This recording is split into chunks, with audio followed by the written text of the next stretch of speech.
On the podcast today, we're going to speak about losing interest in the world due to one's spiritual practice and contemplation on especially Eastern spirituality.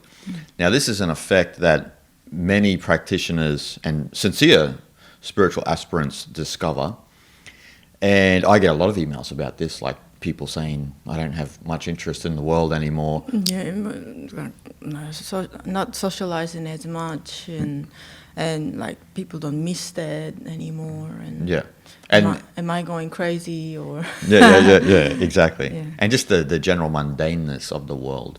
And so I remember back in 2009, 2010 at a satsang with Muji, there was a gentleman, and he was about 50, something like this, and he went up to Muji and said, I've been practicing, this is Advaita Vedanta, so I've been practicing self-inquiry and that for, a couple of decades, and he's like, I just don't have any social interests anymore. Like, I'm just not interested in... And then Muji said, this is very great. Yeah, very great, yeah. So, someone who is a moralist, right, or someone who is a big supporter of, like, we should be... connected to the world and this and that would think that that's a very negative sort of perspective, but from the Eastern spiritual perspective, that's actually an advancement in your growth as a spiritual aspirant, because like you've kind of you don't even really practice vairagya, like renunciation and non-reactiveness. You've become a living embodiment of it without even attempting to achieve that end. It just became a part of you, like. Yeah, I think a lot of people think that it's not a good thing to be disinterested in like news and like current affairs and things like that, right? Like, why aren't you interested in this? And why you should take a participant in these problems in the society so that you help them to fix it, or like that's how I think ordinary people think. Yeah. But again, like you said, actually more voice creates more problem. Like there are already problems out there. Whatever problem there is already out there. But more input you put out there is more conflict that happens. But again, if you are passionate practitioner of Eastern spirituality, then you get to step back a little bit and start seeing a bigger picture. Then you start to realize your real role to this world. Then, yeah. The real role is to remain silent, actually. Yeah. Exactly. Yeah. Like how these great sages lived. Yeah. Lao Tzu, Zhuangzi, and Ramana Maharishi. Yeah, well, silence is a powerful thing, and silence is something that most people who are engaged in the world, makes them anxious, makes them a bit stressful. The idea of silence and the idea of not having input, the idea of not being interested in certain things. Shouldn't I have an interest in this? Because like that was kind of the gentleman's kind of question to Muji. Like, shouldn't I have some sort of interest? And Muji's like, sort of like, why? Like, let's unpack why you should. And who is it within you that thinks should have interest in the world? And it's only the accumulative ego, the sense of self, this construct we've created, this identity that thinks it should be engaged and have an opinion on certain things, when from the undifferentiated state of consciousness, everything is shanti, everything is good. Like you said, everything, it's a state of silence where like all problems eventually resolve themselves in one way or the other. And why do we need to engage in it? It's like, for example, there were problems back in the 1940s, right? They don't exist now. And so everyone who was engaged and vexed by those, in some sense, they didn't have to be overly, vexed by those problems. We can go further back. There's people in the, the 11th century, and so how far do we want to go back? But there's always been this habit of people being overly concerned about certain situations and this and that, when the Eastern spiritual paths, even going way back, like even if we look at the Nikayas and the teachings of the Buddha is highly critical on the idea of worldliness and being a worldly person, because being a worldly person, there's a lot of delusion in being a worldly person. You create an illusionary reality for yourself in being worldly, like having social interests, being a socialite, and this and that, right? Yeah, I think that from that place, I think we start to having this idea that my existence matter. Yeah. My existence is important, right? Yeah. Now, again, that idea itself is delusional in the end, because nobody is special, really, at the end of the day. And that idea of that we need to give an input is to build, and more you think like that, it's solidifying our sense of ego, right? And as if you have some sort of responsibility in the society, but you don't. Yeah. Like you said, the problem a few days ago is not a problem now. No. Why did you have to give so much energy into that? Like keep thinking about it, and they overthink about it and things like that doesn't really help, actually. It only brings more pain and suffering within us. Yes. From overly thinking about it, right? Like you said, we all know this. Most problems, if not all, most problems just solve itself. Yeah. It's got nothing to do with we giving input or not at the end of the day. Yeah. Right? Just like nature. Like when there is drought, it'll solve itself.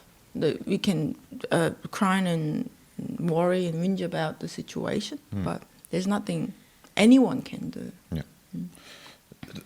See, the fact of the matter is, and this really gets on the nerve of especially Westerners who come to Eastern spirituality, because a lot of people come to Eastern spirituality and they're not really willing to dive deep into the traditions, right? So when you come, the thing is that the core aspect of Hinduism, Buddhism, and Taoism, no matter what sect, no matter which path within those three great traditions, even Jainism, is that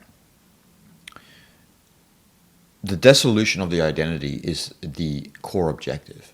This identity that eclipses the actual reality, that's an accumulative sense of self, the objective is to recognize that illusion and to dissolve that illusion. But what happens these days, and it also happens in the East obviously as well, but it's really intensified now, is that when Westerners find Eastern spirituality,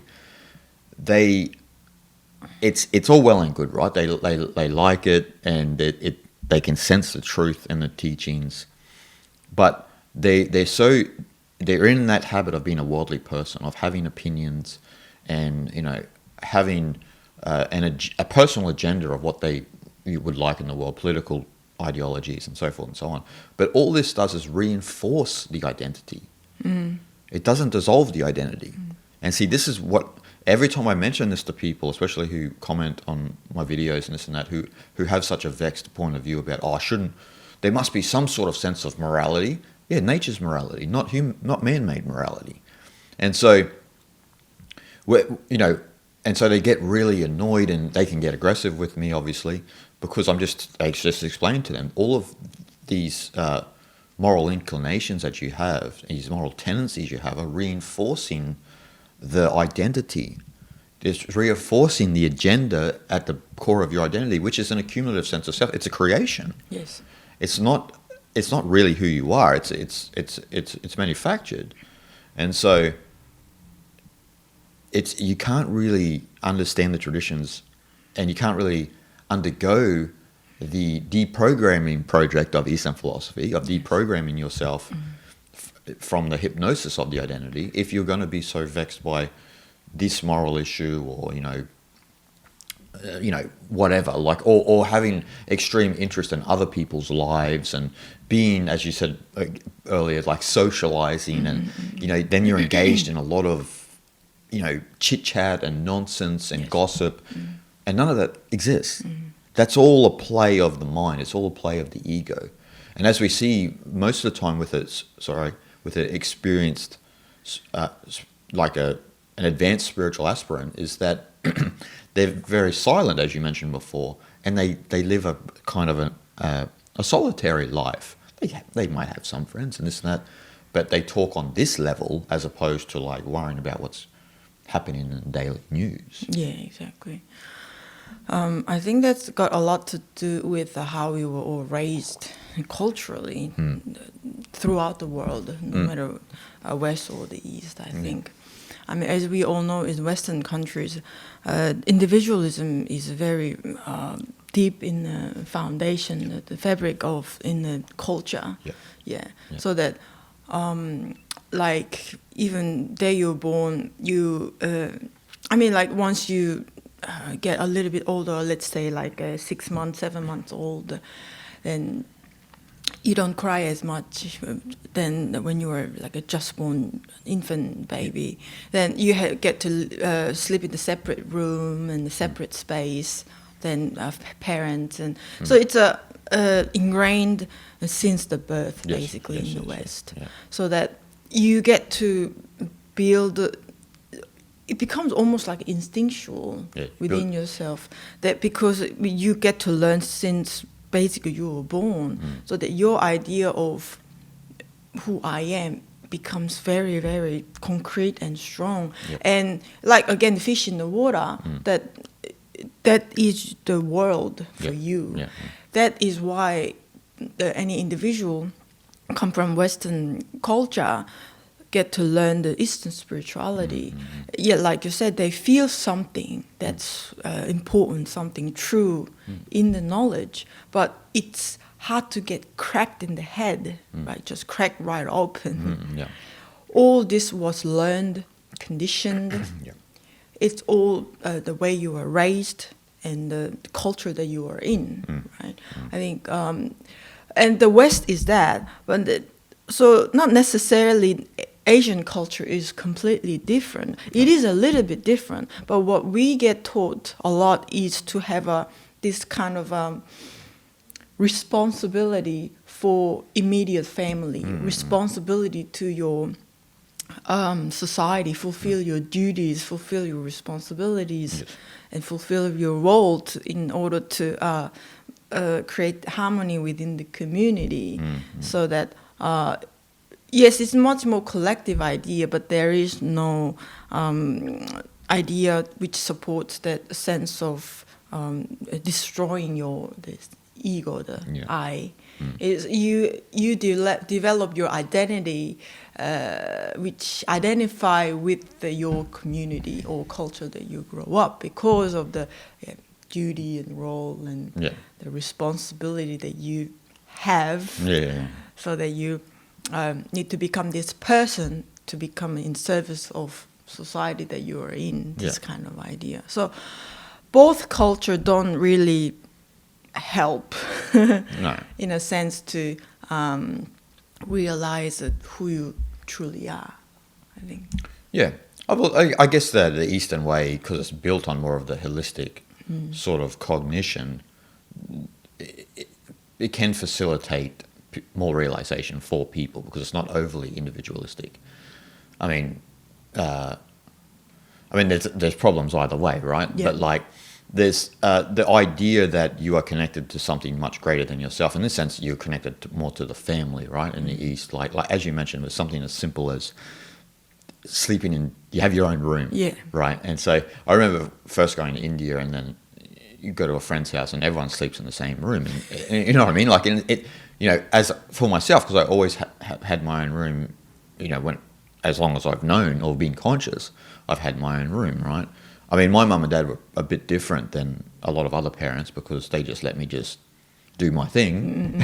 Because I think dad was a bit concerned about how to raise me, because he had certain problems and he became homeless at 13 and whatnot. So it's a whole different story. But he just let me roam and do my thing. And maybe this is why some people say that I understand this stuff maybe a bit better, because I wasn't kind of bound by those sort of Western constraints a lot. But that's a whole other story. But like, even me going to India and seeing that was like, wow, it's mind blowing. Like, everyone sleeps in the same room, and then then traveling around, and like even like if you look at Thailand, for example, where the parents you'll live with your parents till the day they die. Yeah, as long as you can. As long as you can. And that includes when you have a wife or a husband and you have kids, still the grandparents are there.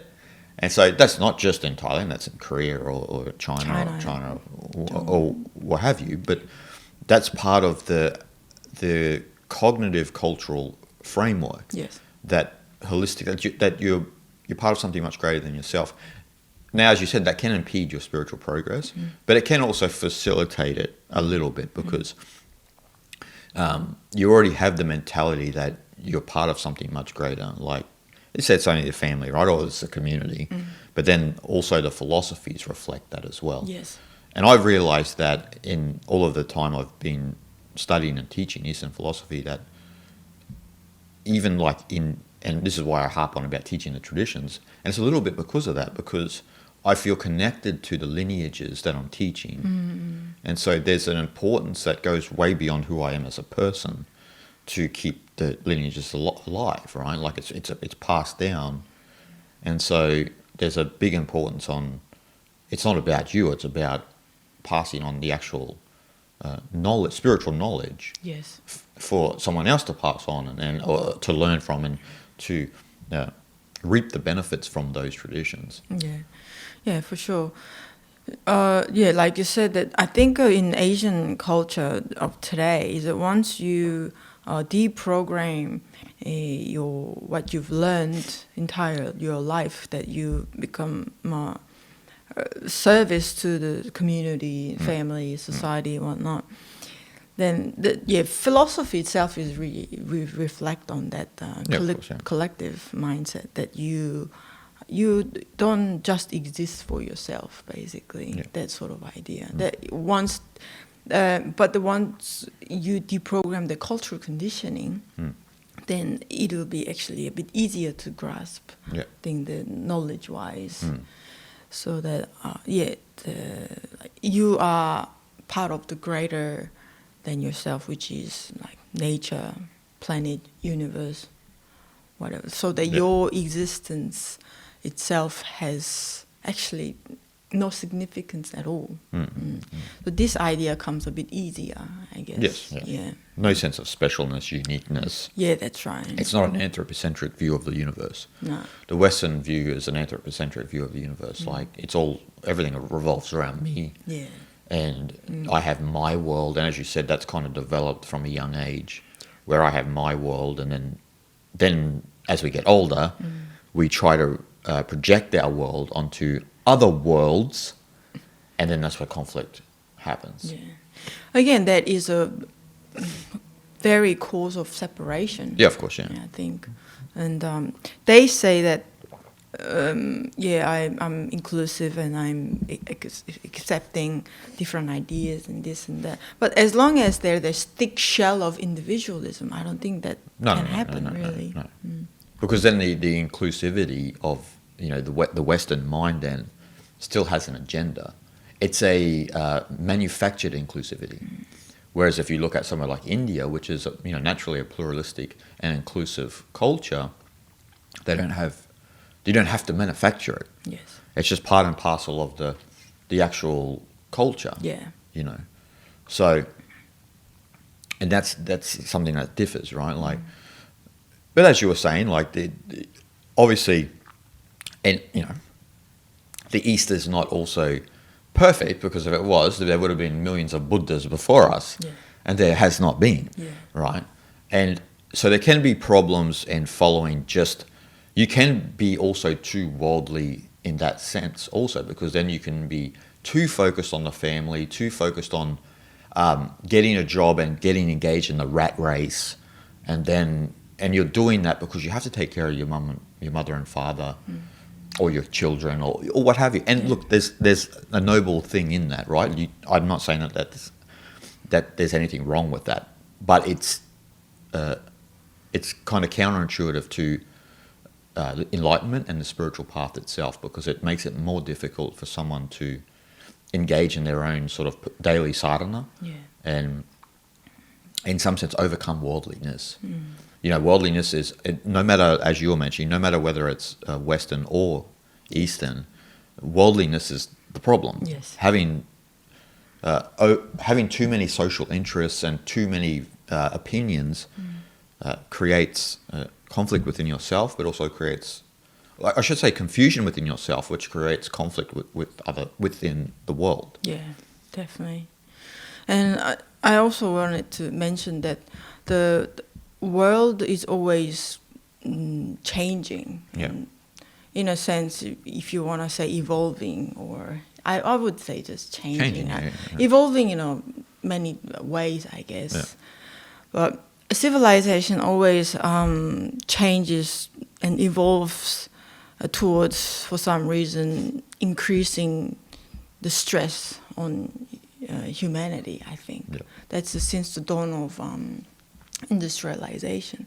And that is to show how unnatural it is for us, I think.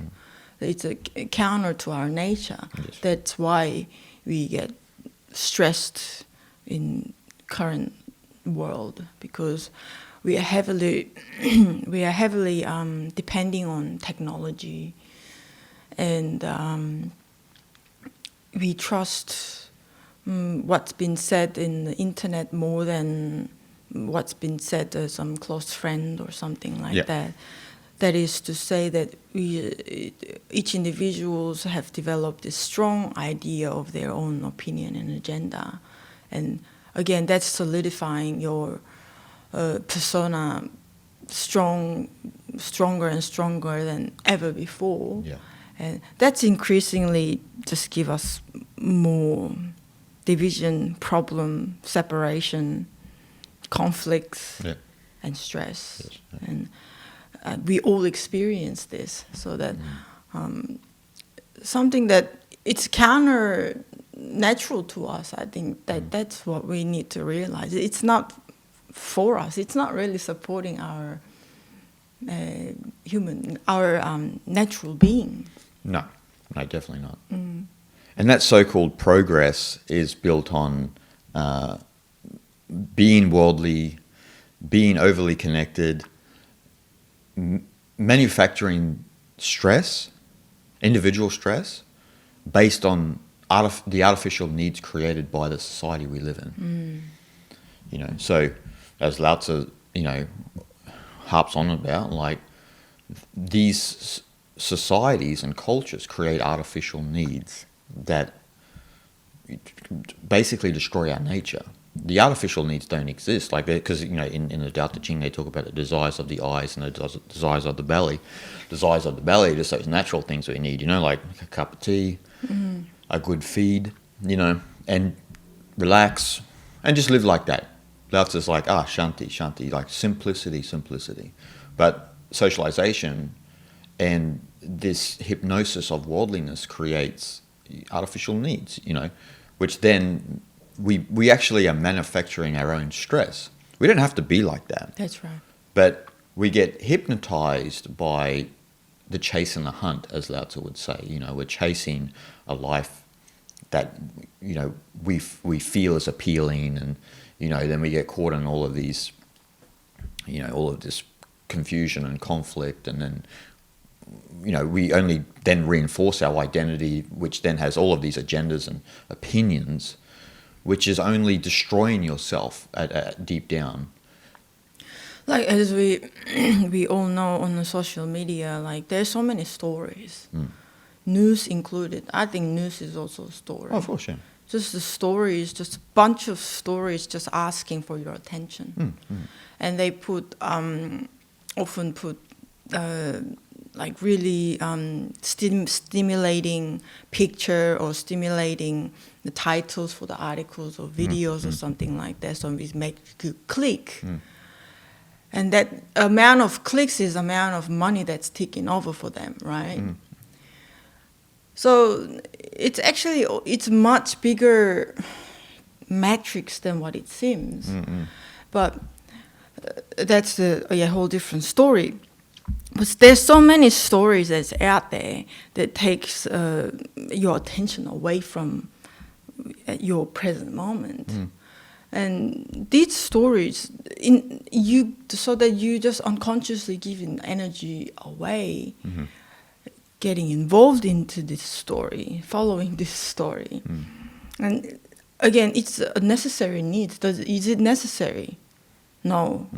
It only takes your energy away from the paying attention to your present moment, your immediate reality. So that is to clearly say that it's got nothing to do with you, really. And is it important for you to give it attention or not? Not really. Nothing changes. No. It's only gonna disturb your state of mind. That's all the outcome can happen. What's the outcome of it? Of course, you initially get curious about it. Then once you get into the rabbit hole, your all focus and emotional energy is all wasted to that story, right? So it only works against you. And it's not fruitful at all. No. So that it literally has no reason or no need to give in the precious energy away.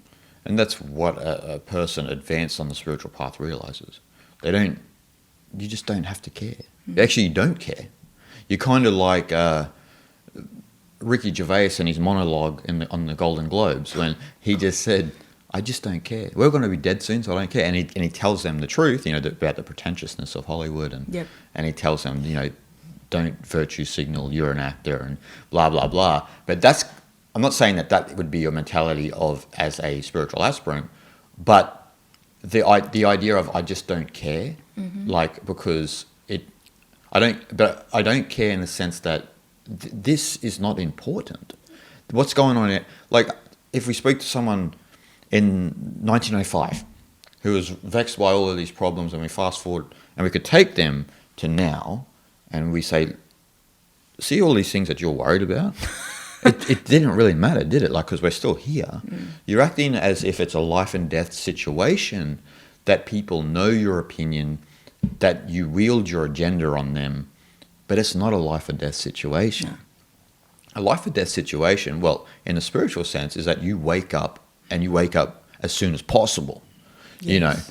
Not that you sit around and engage in gossip and worldliness. It's about waking up and not being possessed by the changing panorama out here. You just don't care. It's like that. I remember the guy saying to me, he said, I just don't care. Like, my friends want me to have an opinion on things, but I just don't care. Like, it doesn't have a bearing on my life, and I'm abiding in the Atman from this perspective. And so from the undifferentiated state of consciousness, there is not just no care, like what's going on out here is a complete and utter nonsense. It's completely irrelevant to you. Yeah. It's not, you have no connection to that world anymore. No. Yeah, that's what it is. And that's what's frightening, see, because when you are around, and I want to say this to everyone listening and watching, because this is part of the problem that I get on emails, and I've had it on the live stream and that before, is that you've essentially have realized something, and the people around you, your family and your friends, they can't understand you anymore because you're living on a different plane of existence. But you should not let them drag you back into this state of worldliness and trying to drag you into this idea of having an opinion and an agenda, because you're fine, you're shanti, there's no need, But they want to keep you and hold you in the image they have of you in their own mind, but you've already changed.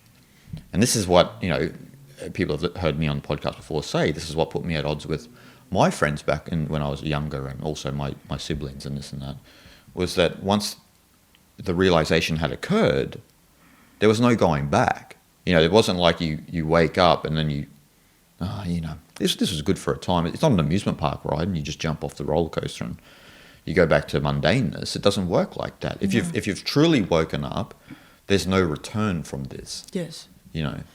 I think it's important to address energetically how different those two states are, I think. Yeah.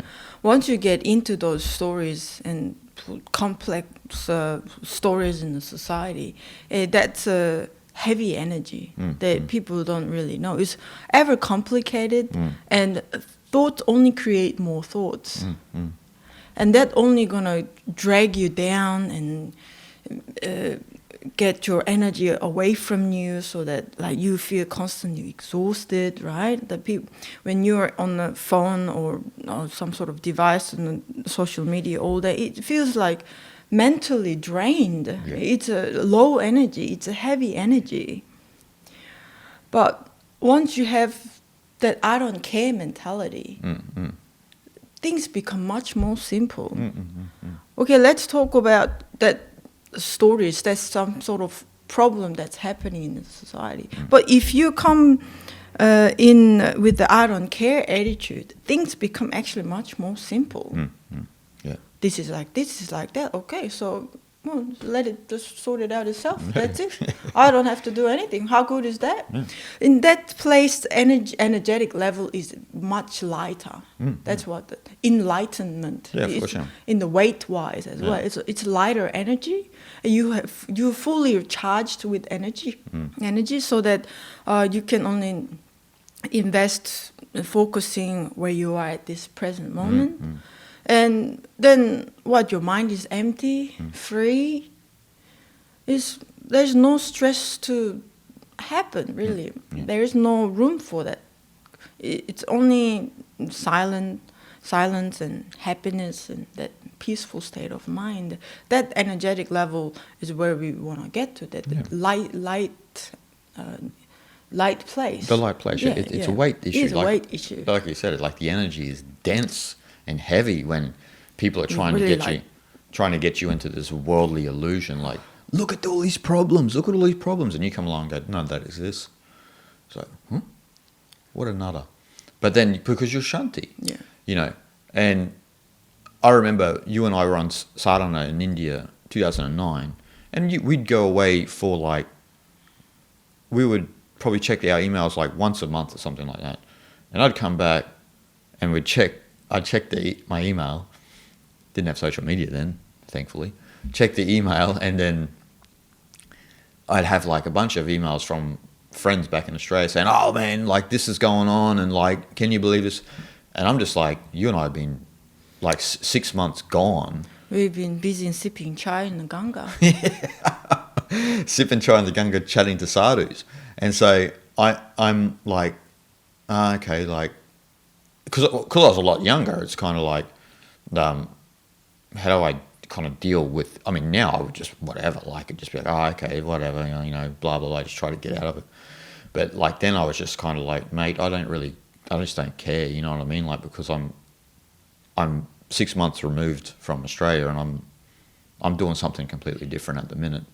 And my life's going in a completely different direction. I don't really care about, and all of these issues, like, for example, these 2009 issues that my friends had, they don't exist anymore. So it was not really an issue or anything that you had to be overly concerned about, right? Like, that's the mundane consciousness, though. You zero in on the detail and you get caught in this chaos that doesn't really exist. But from a higher perspective, it's complete order and harmony and rhythm.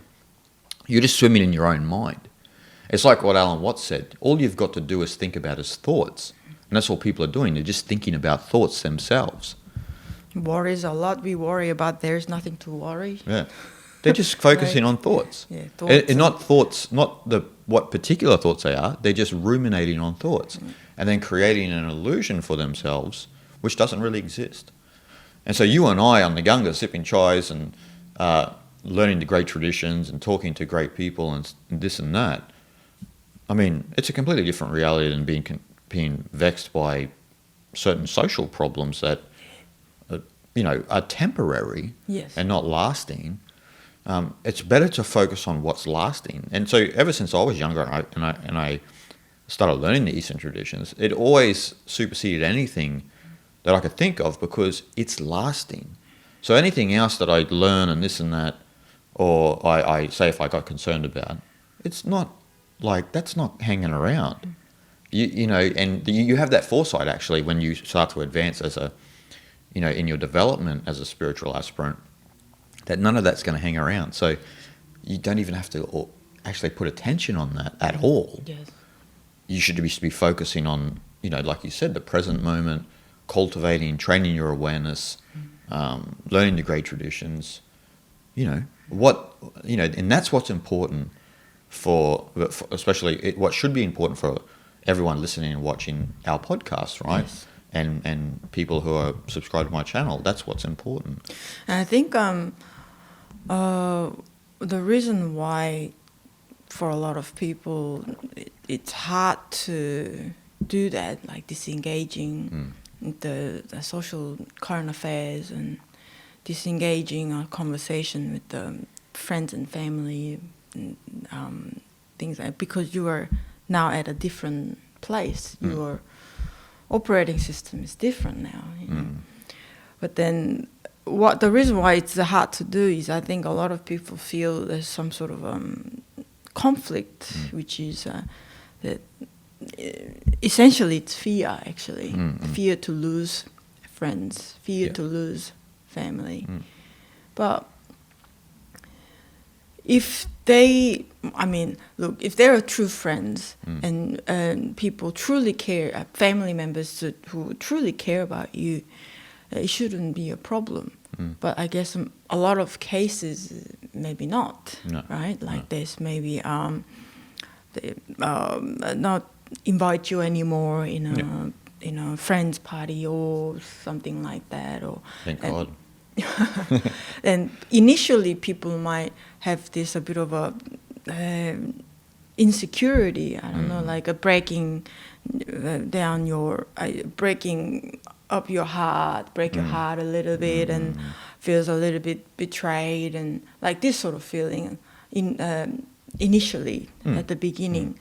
But that is to show that is actually our common fear, right? I think losing friendship and relationship with family and this and that.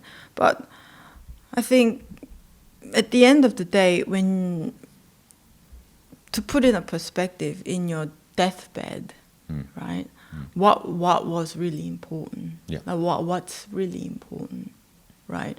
At the end of the day, if you were to be abandoned by your close people, then they weren't really genuine people. They weren't really loving people. No. And you have no obligation to keep giving your focus and attention away to that kind of people, I don't think. Yeah. You have your job to do for your own growth, for yourself, I think. Yeah. Then message becomes a bit clear, I think. Yeah. That you need to be a bit brave in that sense, I think. Yeah. Well, as you know, with myself, is that, I've had a lot of friends living in Asia and studying the traditions. And so basically before you met me. Yeah. Yeah, well, no, during as well. Yeah. Of course. And then once, a few years, 4 years gone on, they've scattered like gazelles seeing a lion in the savannah. You know what I mean? Like, and some obviously stuck around, our good friends, but genuine ones, but most left because, they weren't actual, the friendships weren't genuine. Yes. And even with my siblings, right? So and my perspective was always like, I remember reading in the Bhagavad Gita as it is when I was younger, when Prabhupada said, if it doesn't matter who it is, if they get in the way of following the spiritual path, they got to be removed. And like he was, brutal, but in some sense he's not wrong. You know what I mean? Like if they're not willing to accept, like you were mentioning, not willing to accept you for the path that you're on, and this and that, and from Prabhupada's perspective, nothing could be higher than the spiritual path. Like following in his sense, following Krishna is there's nothing higher than that. So if someone's in the way of that, then you just remove them, they're gone, and you just move on, shanti, And so he was very brutal with that, and and also to expound upon that, I remember once Muji had a question. He received a question about a relationship. I think it was I think the lady. She was, there was distance being created between her and her husband, and so because she has she's following the path, and he is, he's still interested in worldliness, and she was once upon a time too, mind you. So you have to keep a little bit of. This is why it's very difficult to, get into relationship issues, and I try to avoid those as much as possible because it's for those people to work out.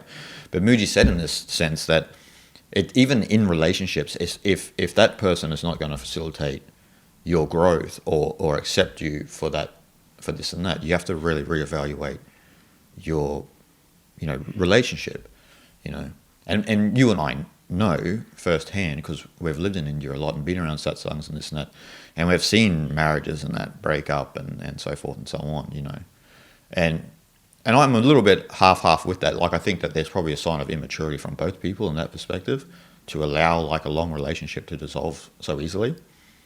But also, if one's not facilitating the other, then you can sort of understand that as well. Yeah, it's really case by case. It is case by case, yeah. Where some people are very like accommodating, right? Like in their nature and in their personality, where other people are very like resistant to sort of new ideas, especially if they had a pre-existing religious idea, for example. Oh yeah, that's dangerous. Yes, and a lot of the communication I get on email from people, and I try not to give it too much advice because it's up to them to work out, is when they come from particularly a strict Christian family, and then they start following like Taoism or something like this, and then they're completely at odds with the family, so to speak. Very much, yeah. So then there's sort of it's hard for those people to accommodate your different direction in life, which says a lot more about that particular religion than anything else. So, but you got to be, my whole point is you've got to be really dedicated to the path, as opposed to like allowing that, like you said, that heavy energy to drag you back down and not allow you to fly. You know what I mean? Like you got to be like the Zhuangzi butterfly. You know what I mean? You got to be able to flirt around and. I mean, the longer you try to put up with it, I think is more painful it is for you. Yep. And I think it might get to the level that you can't cope up anymore. Then you just fly away by forcing, basically. Yeah. Got forced to just fall apart. Yeah. And again, I don't think there's anything wrong with it. For your own spiritual inclination and taking that spiritual path and learning and new knowledge and philosophy and things like that, it's only going to benefit your own existence. So that if that call is very strong, just go and do it. Yeah, of course. It's that simple. Again, like, as you know very well, in my personal experience is that, like, again, the first time when I went back from long time traveling, about like a year and a half, visiting India, Nepal, and Thailand, and all these great countries. And then when I went back, again, like I was, same person. Like I look the same, I speak the same, I have the same name. This is me. But like inside, I guess something had changed. Yeah, for sure. And I wasn't talking as much. I became, I guess, a bit more sensitive about things. And again, my immediate family, who are my parents, were a little bit like, they were a little bit confused.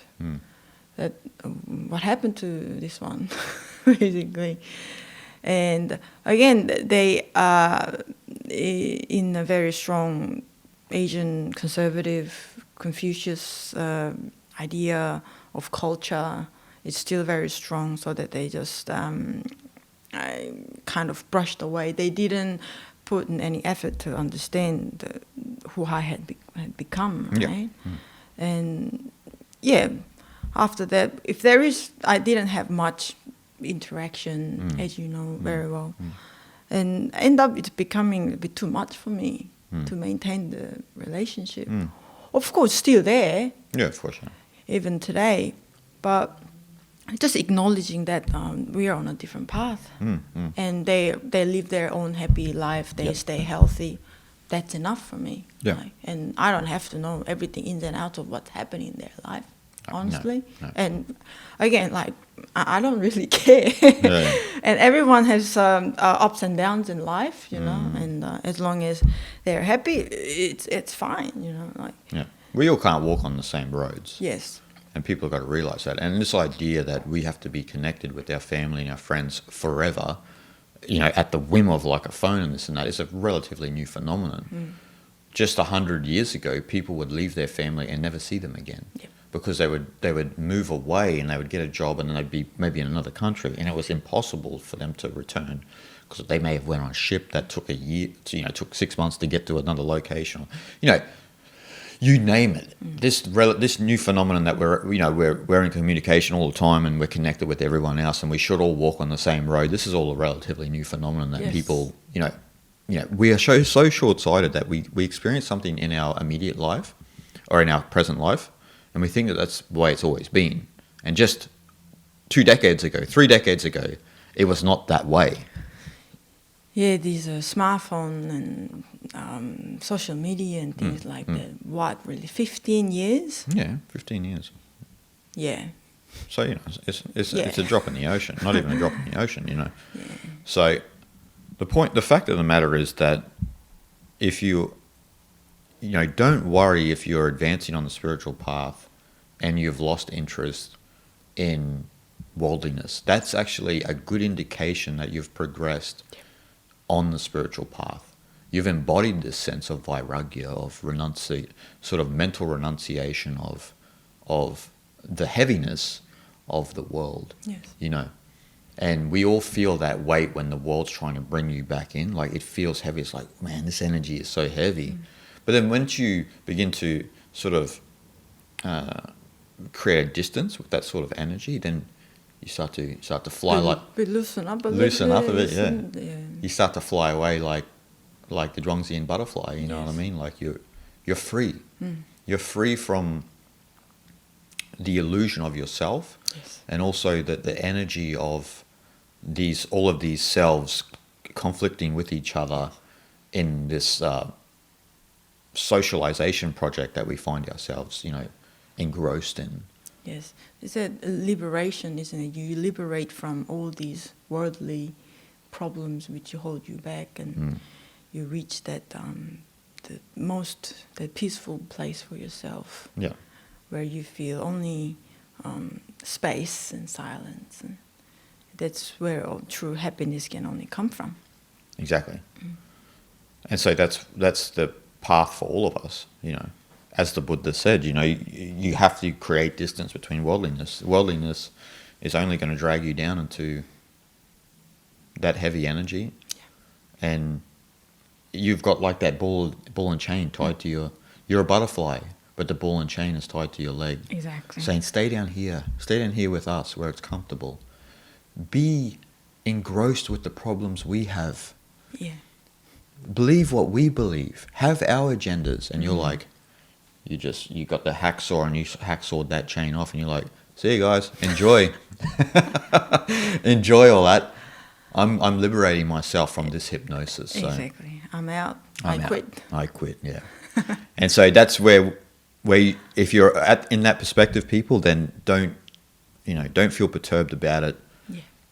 You have advanced on the spiritual path, and you feel confident in not caring.